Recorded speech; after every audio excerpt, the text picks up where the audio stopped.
This information is presented by Bluewater Auto Restoration. Welcome back. This is week 24 of the 2026 Bluewater Auto Restoration podcast. We release new podcasts every Saturday morning. In this deep dive, we look at the rise of the Restomod movement. And this is such a massive topic right now. I mean, it's completely changing the automotive world. Oh, absolutely. So, imagine paying $500,000 for a car that doesn't actually exist. Or, well, rather, imagine sitting behind the wheel of a 1968 muscle car that shares more DNA with a 2026 aerospace supercomputer than it does with anything Henry Ford ever put on an assembly line. Right, it's a total paradox. It is. So picture the scenario just for a second. You are sitting at a stoplight on a beautiful Saturday morning. The sun is shining, the weather is perfect, and you look over to the lane next to you. And idling right there is an absolutely pristine, incredibly aggressive-looking vintage muscle car. Oh, we've all seen this guy. Yeah, exactly. Maybe it's a 1969 Mustang Mach 1, and it just looks like a Predator. But then you look a little closer, and the whole illusion just shatters. The reality sets in. Yeah, because the driver is visibly sweating through his shirt. The engine is sputtering, it's surging, sounding like it's literally gasping for air. The light turns green, and this aggressive piece of automotive history lurches forward, basically fighting its own mechanics just to keep up with, like a completely standard hybrid minivan pulling away from the line. It's a painful visual, but honestly, it captures the grand illusion of vintage car ownership perfectly. It really does. Because we are captivated by the chrome, the sweeping lines and the nostalgia, but we are completely blind to the mechanical anxiety that's happening behind the wheel. The truth is, driving a stock classic car in modern traffic is basically an exercise in stress management. And that tension is exactly what we're exploring today. Our mission for this deep dive is to figure out how this fringe hot rodding trend from the 1990s evolved into this booming, ultra-high-end industry that fundamentally changed how we preserve and, more importantly, how we drive classic cars. It really is a complete revolution. Okay, let's unpack this term first. The Restomod. It's a portmanteau, right? Smashing together restoration and modification. Yeah. But reading into the philosophy behind it, it seems to be about ending a very specific compromise that car lovers have been trapped in for decades. Yeah, the dreaded compromise. Historically, if you loved mid-century automotive design, you were kind of backed into a corner with two highly flawed options. Okay, what were the options? Well, option one was the purest route. You buy a numbers-matching time capsule. Every bolt, every piece of glass, every single casting number on the engine block is historically perfect. Right, exactly as it left the factory. Exactly, and it looks beautiful in a museum. But out on the road, it drives with all the dynamic refinement of a 1950s farm tractor. Well, yeah, not exactly a luxury experience. Not at all. So then you have option two, which was the traditional hot rod route. You cut the car up, throw in a massive carburetor, chop the roof, and make it go super fast in a straight line. But then you lose the charm, right? Exactly. You completely strip away the vintage elegance and that drivability that made the car special to begin with. So the Restomod is the complete rejection of both of those options. It's like finding a third way. Right. It is an engineering solution designed to give you the aesthetics of option one with a level of performance that totally eclipses option two, all while functioning as reliably as a modern commuter car. Let's really dig into what you mean by that vintage struggle, because I think anyone who hasn't actually owned one of these cars has a highly romanticized vision of the 1940s through the 1990s. Oh, absolutely.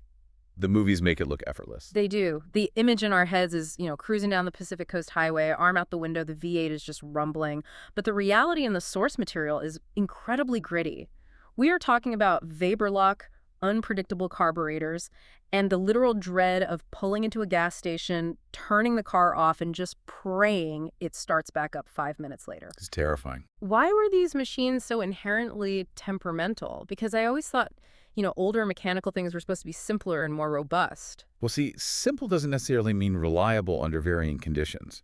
Let's look at the carburetor, which was the absolute heart of the vintage engine. Okay, break that down for me. So a carburetor is entirely mechanical. There are no computers. It relies on a principle of physics called the Venturi effect. Right. As air is sucked into the engine, it passes through a narrow tube, which basically creates a vacuum.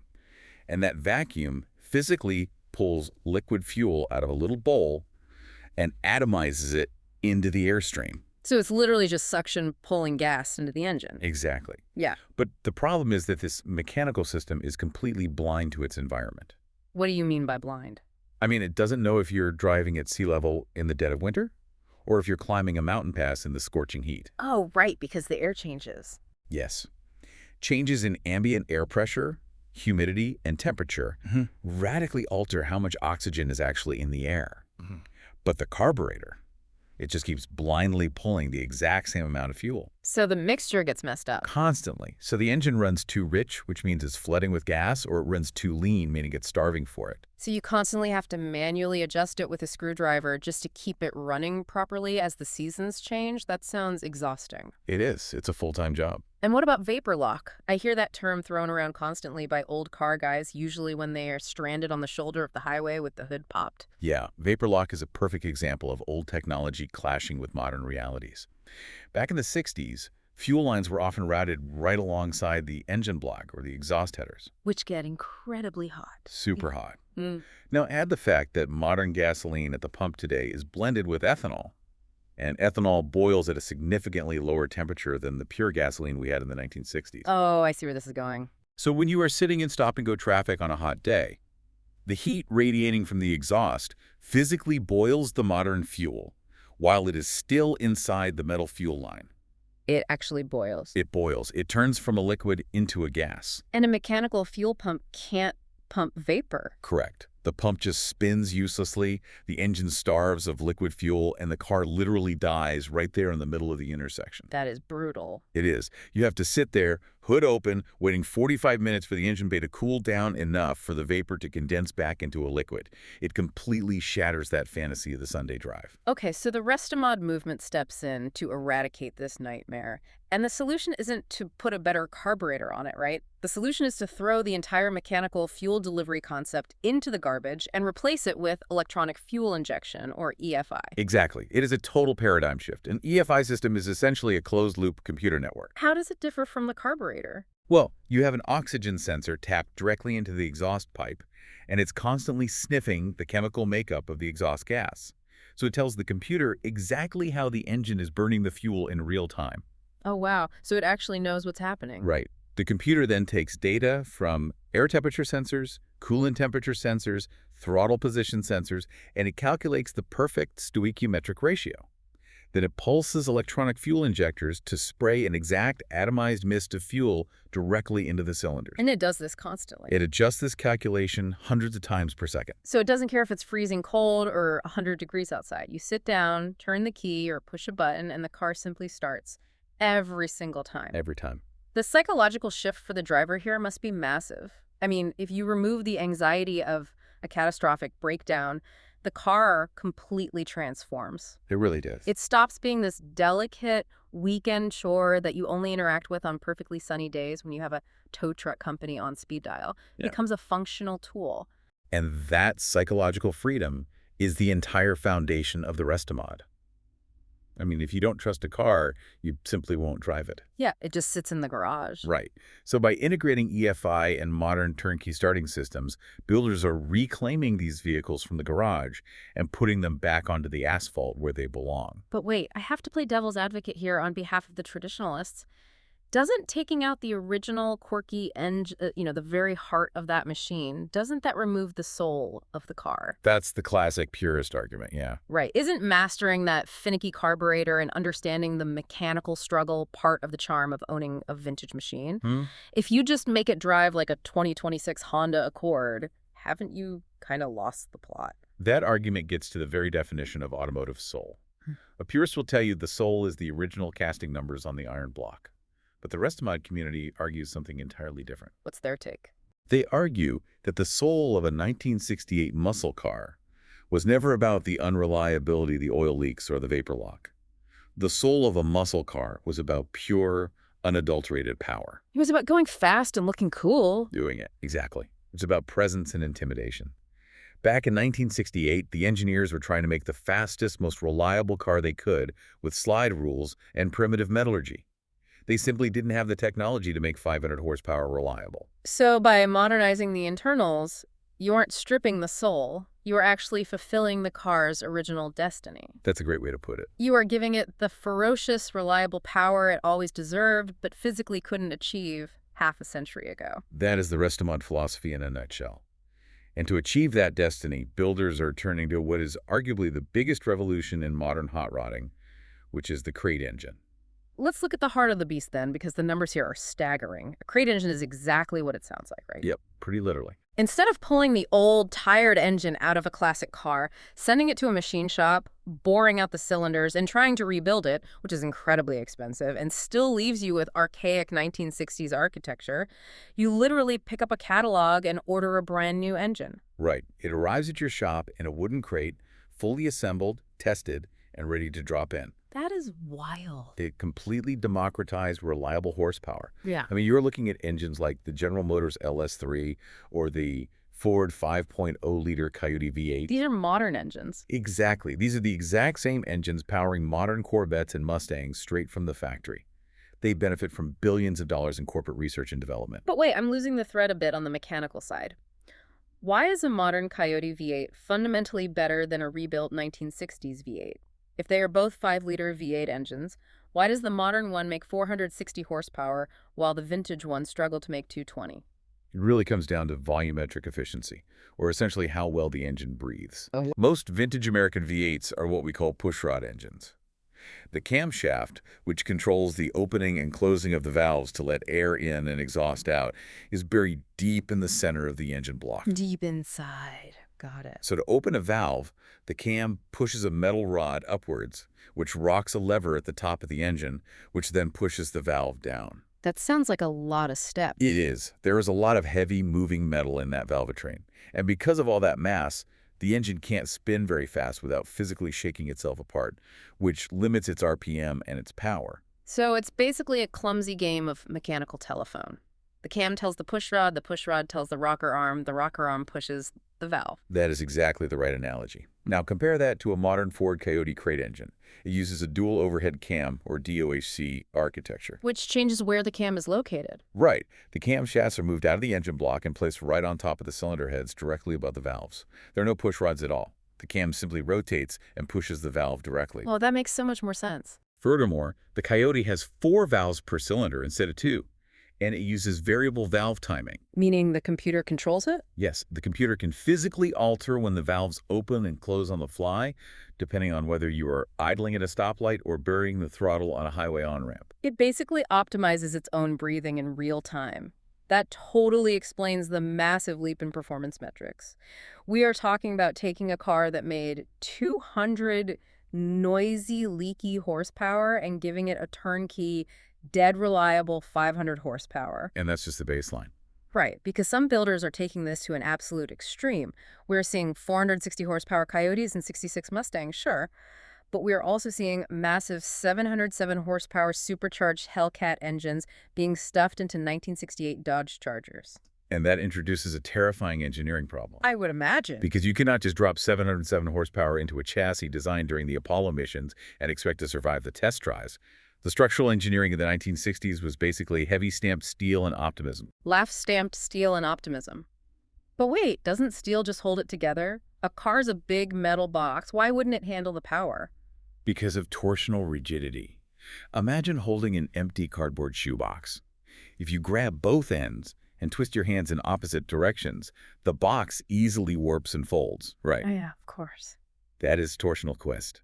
Many classic cars, particularly early Mustangs and Camaros, use what is called unibody construction.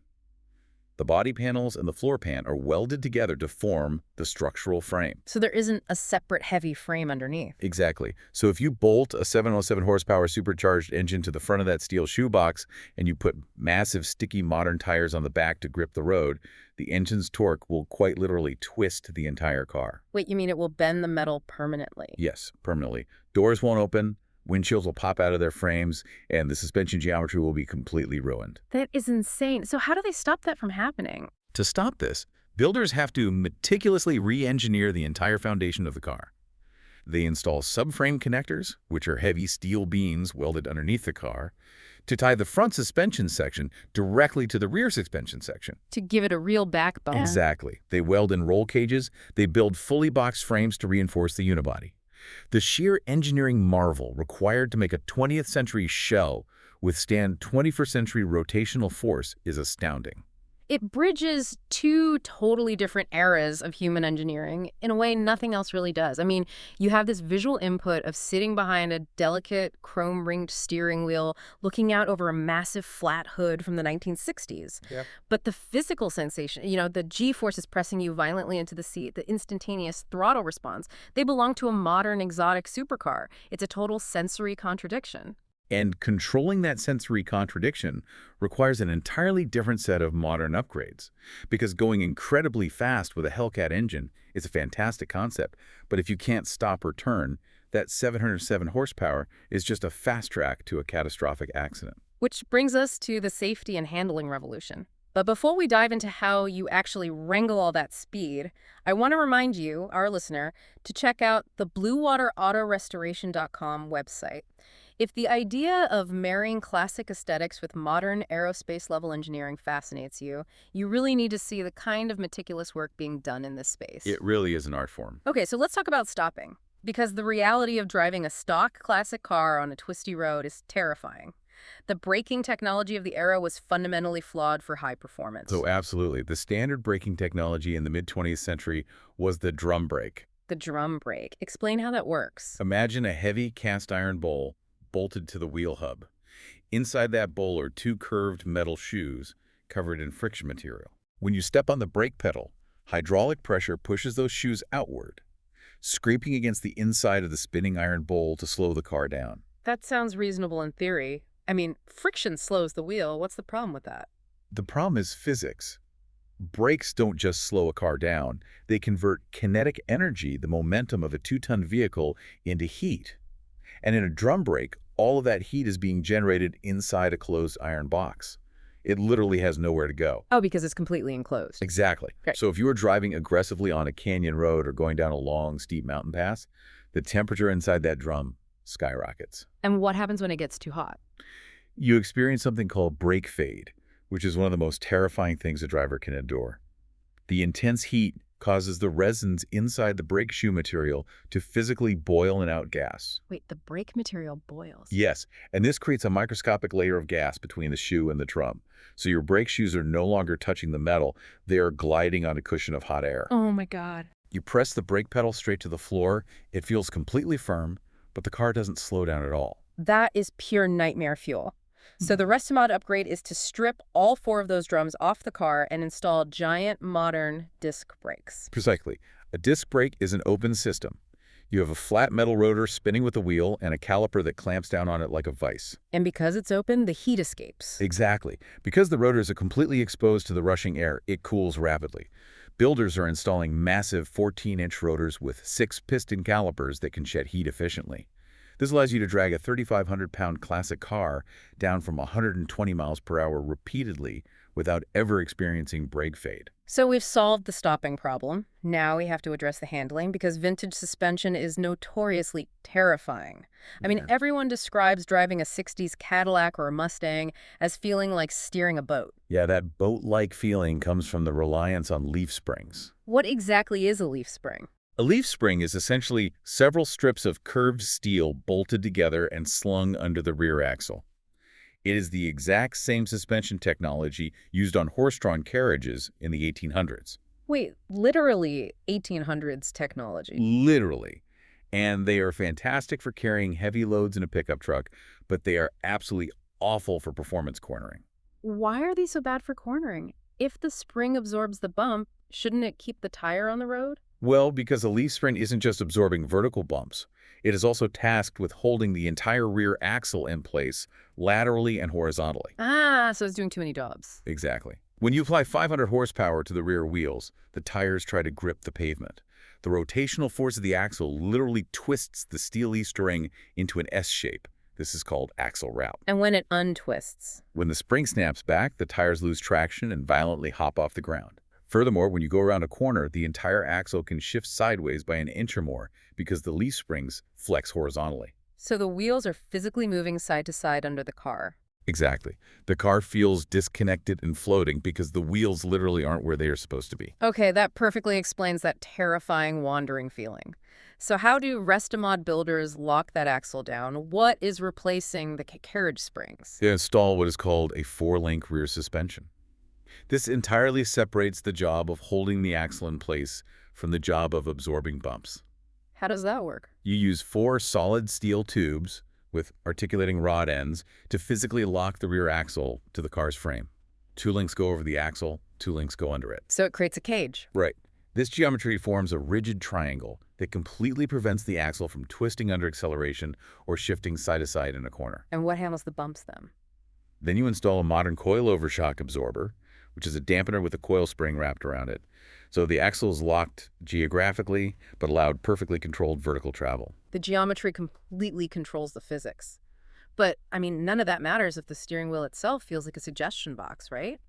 Vintage steering boxes are notorious for having a massive dead zone in the center. Oh, the dead zone is a classic problem. It's a product of the vintage recirculating ball steering box. This sounds complicated. It is.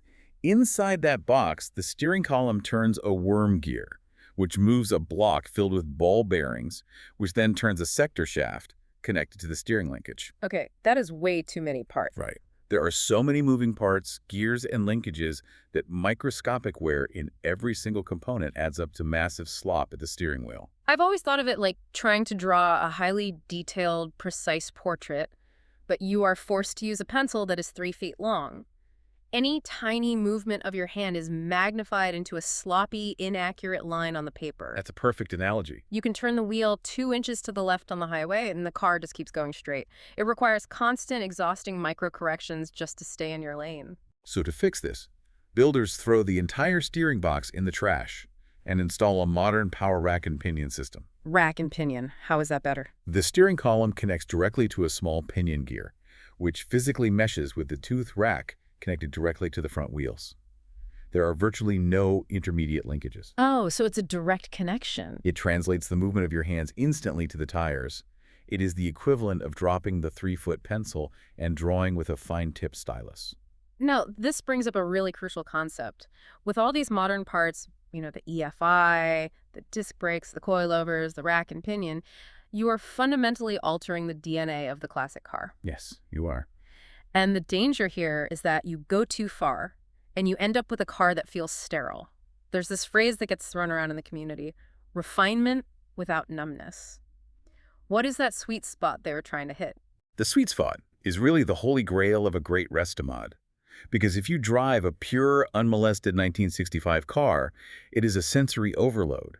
The engine vibrates your teeth, the wind noise is deafening, and every bump in the road sends a shockwave right up your spine. It's just exhausting. It is raw, unfiltered, and ultimately exhausting. But on the completely opposite end of the spectrum, if you get into a brand new 2026 luxury SUV, the experience is digitally sanitized. Everything is computer controlled. Right. Electric power steering removes all road feel, active noise cancellation makes the cabin silent, and computer-controlled air suspension paves over every bump. You feel entirely isolated from the mechanical act of driving. It's like playing a video game. It's safe, but it's completely numb. Precisely. Or rather, that is the exact trap builders want to avoid. A masterful Restomod threads the needle. By using modern geometry, you get the grip, the safety, and the predictability of a modern sports car. You don't feel like you're going to die when you merge onto the freeway. Always a plus. Definitely.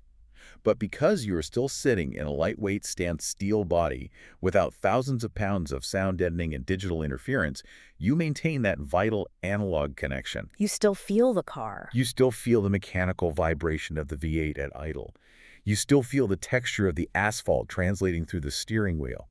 It's a hyper-focused, tactile experience that modern cars have completely engineered away. Okay, so we've engineered a chassis that can handle 700 horsepower without twisting. It can stop on a dime without brake fade, and it corners like it's on rails.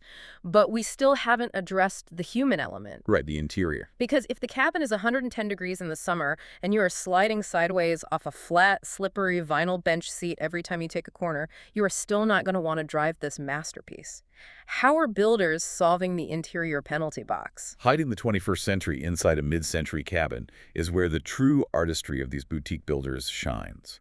And the most vital upgrade is, without a doubt, climate control. Because old cars have terrible AC. A classic car in July is a rolling greenhouse.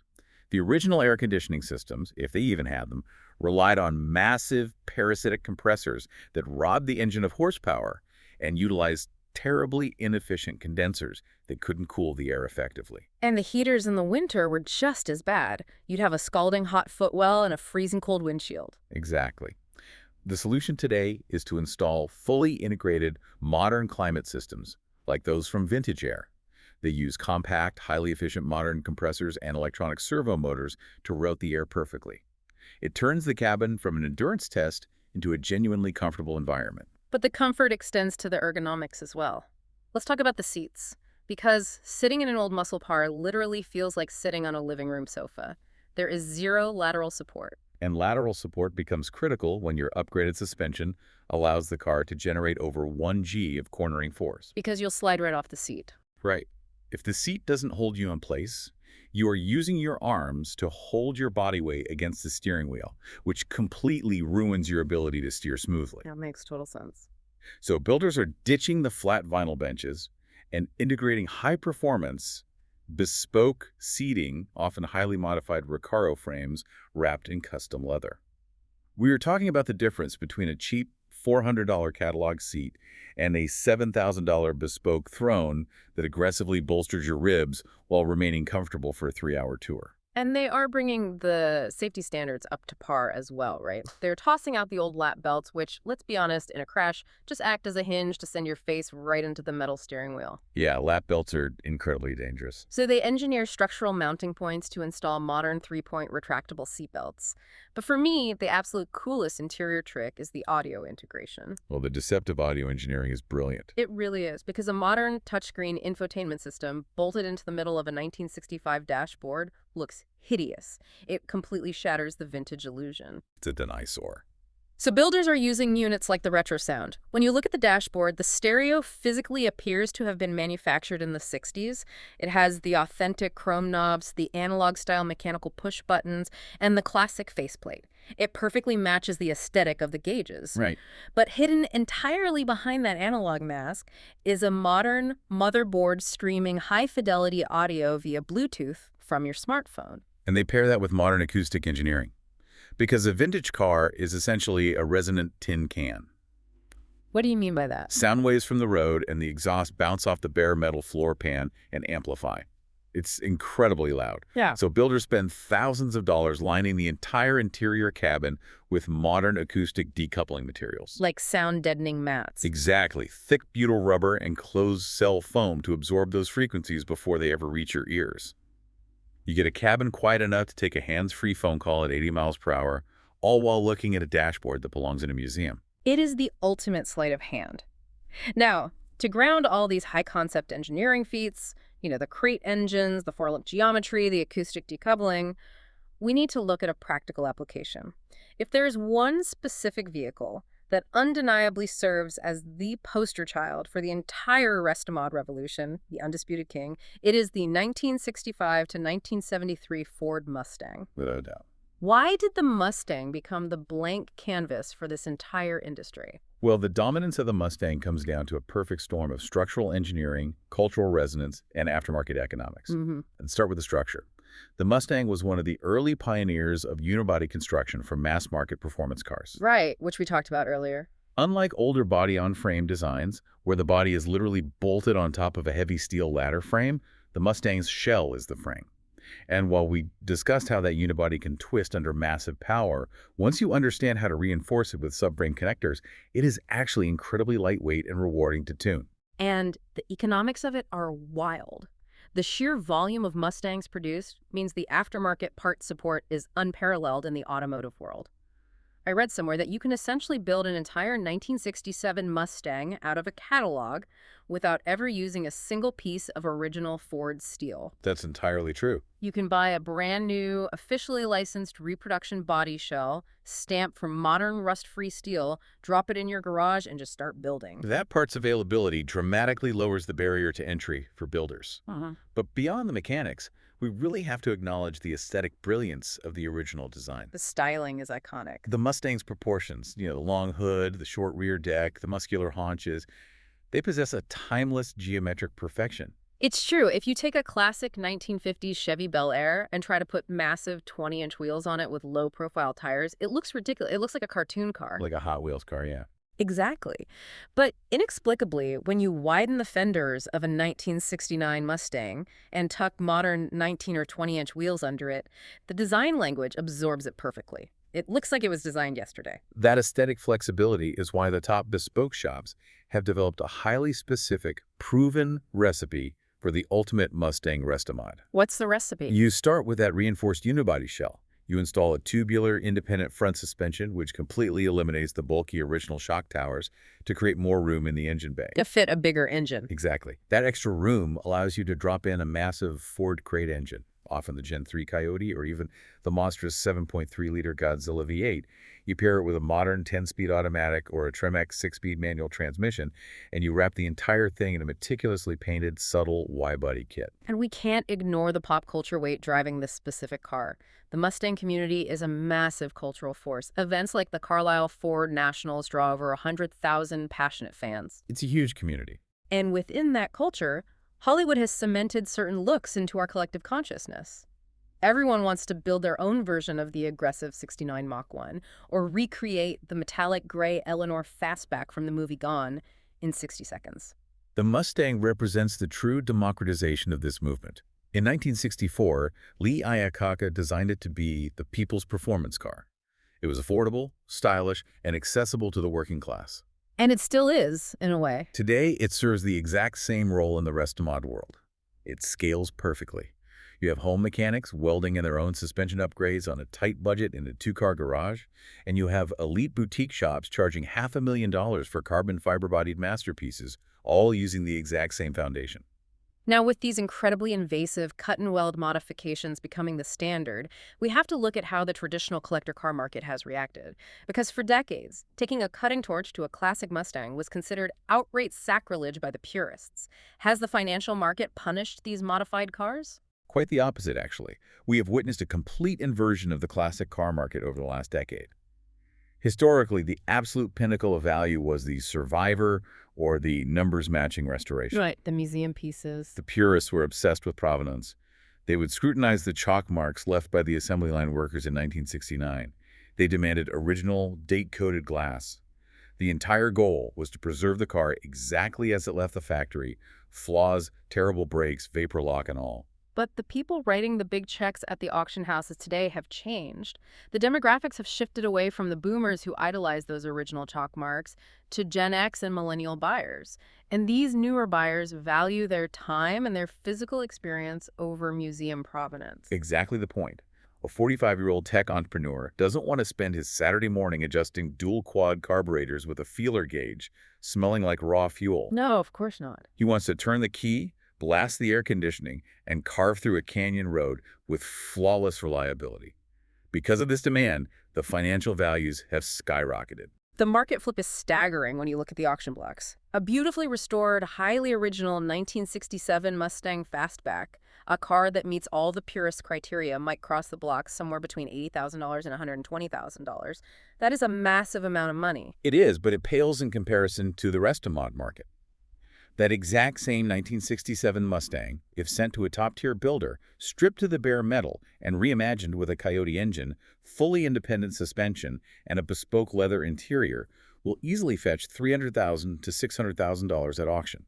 That is just mind-blowing. The elite digital auction platforms are constantly breaking records. We recently saw a highly modified Di Damaso Pantera, a car notorious for being unreliable in its original form cell, for a staggering $363,000 simply because a builder fixed all the factory flaws and made it usable. The hunger for usability is undeniable, but this massive financial shift has sparked a deep philosophical debate. The purist versus the Restomodder. The purists argue that by tearing out the original engine and cutting the frame, you are destroying automotive history. You are erasing the physical record of how engineers solved problems in the 1960s. And the Restomodders counter with a very compelling philosophical argument. Usability is preservation. Expand on that. Well, a car is not a painting. It is a kinetic machine. It was engineered to be driven, to make noise, to interact with the environment. If a pristine, numbers-matching car becomes so valuable and so difficult to drive that it gets permanently parked in a climate-controlled garage with its battery disconnected, never turning a wheel in anger, is this still a car? Or has it merely become a very expensive, static sculpture? That is the core of it right there. I've heard this described as a form of automotive recycling. The idea is that taking a rusting, obsolete vintage body, cutting out the outdated technology, and infusing it with modern, reliable internals keeps that vehicle on the road for another 50 years. Yes, exactly. It prevents the car from rotting in a scrap heap or languishing under a tarp. It keeps the aesthetic history of the 20th century alive out in the real world where kids can see it, drive by, and fall in love with car culture. It keeps car culture as a living, breathing, evolving entity rather than a sterile museum exhibit. And because high net worth buyers are willing to spend $500,000 to experience that life history, an entirely new segment of the automotive industry has exploded. We are no longer talking about local hot rod garages doing engine swaps. We are talking about ultra-luxury boutique manufacturers. These shops are operating at a level of obsessive craftsmanship that makes original factory assembly lines look like crude blacksmithing. They have essentially created their own unique genres within the Restomod world.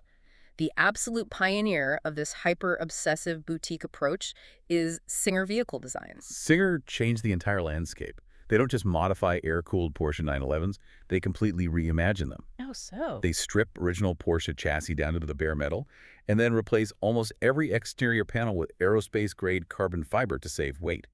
They use exotic materials like nickel plating and titanium. The engine days look like fine jewelry. And the performance. The engineering is deeply serious. They work with legendary F1 engine builders to squeeze impossible, naturally aspirated horsepower out of classic, air-cooled, flat-six engines. And the cost for that level of mania is astronomical.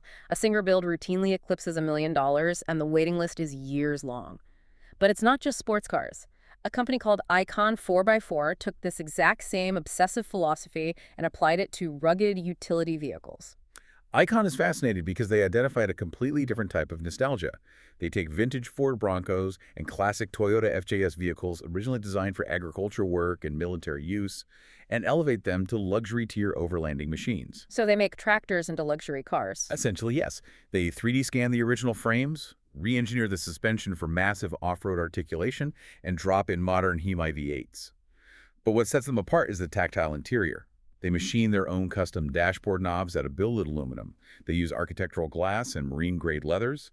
They are building vehicles that can conquer a rocky trail but feel like a private jet on the inside. The boutique boom is spreading to every mark. You have companies like Lanzante doing wild things with McLarens and Porsches. Bora Motorworks is diving deep into Ford's racing heritage. Theon Design, Gunther Works, and Tuthill are all creating their own wildly unique, multi-million-dollar interpretations of the Porsche platform. And over in Italy, Chimera is resurrecting the legendary, terrifying Lancia rally cars of the 1980s, re-engineering them so they don't actively try to kill the driver. It's golden age for these builds. It really is. But nestled within all this boutique madness is a specific offshoot of the Restomod that really messes with my head. They call it the Continue mod. Ah, the Continue mod. Yeah. This is the ultimate evolution of this philosophy, and it really pushes the boundaries of what defines a classic car. Explain it to me because it sounds crazy. By definition, a Restomod requires an original donor car to modify. A Continue mod removes the donor car entirely. These are all new versions of vehicles that have been out of production for decades. They are built from scratch today using the original automaker's exact blueprints, but utilizing modern metallurgy, modern computer-aided design, and modern assembly tolerances. Wait, so you aren't cutting up an old car. You are essentially buying a brand new 1965 car in the year 2026. Sometimes they even have the official blessing and continuation chassis numbers from the original manufacturer. Yes, exactly. It's like the ship of Theseus paradox come to life. If you replace every single board on a wooden ship, is it still the same ship? If every piece of metal is stamped in 2026, is it still a classic car? That paradox is exactly what the market is grappling with right now, and it raises an existential question for the future. The supply of original rust-free steel bodies from the 1960s is finite.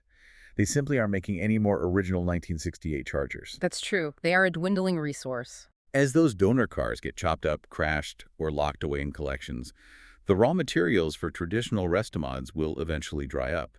Are we heading toward a reality where the entire classic car market is purely synthetic?